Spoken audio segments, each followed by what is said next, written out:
আসসালামু আলাইকুম। সুপ্রিয় বন্ধুরা, আমরা সবাই জীবনে কিছু না কিছু হতে চাই। কেউ ডাক্তার, কেউ শিক্ষক, কেউ গায়ক, কেউ নেতা। কিন্তু অনেকেই মাঝপথে হাল ছেড়ে দেয়। কেন জানো? কারণ তারা নিজের উপর বিশ্বাস হারিয়ে ফেলে। আজ আমি তোমাদের একটা কথা বলতে চাই। তুমি পারবে, শুধু তুমি না, যে কেউ পারে, যদি নিজের উপর বিশ্বাস রাখে।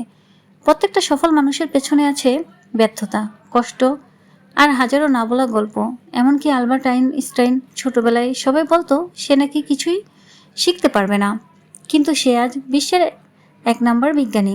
আর আমরাও পারি, যদি প্রতিদিন একটু একটু করে এগোই, যদি প্রতিদিন নিজের সাথে কথা বলি, আমি পারবো, আমি পারতেই হবে। দুনিয়া বদলাবে না যদি তুমি না বদলাও। তাই আজ থেকে নিজেকে ছোট ভাবা বন্ধ করো, কারণ তুমি একটা আলো, যেটা শুধু নিজের পথ না, অন্যদের পথও আলোকিত করতে পারে। শেষে বলি, তোমাদের স্বপ্নটা ছোট করো না, বরং নিজের সাহসকে বড় করো। তাহলেই স্বপ্নটা একদিন সত্যি হবে। ধন্যবাদ।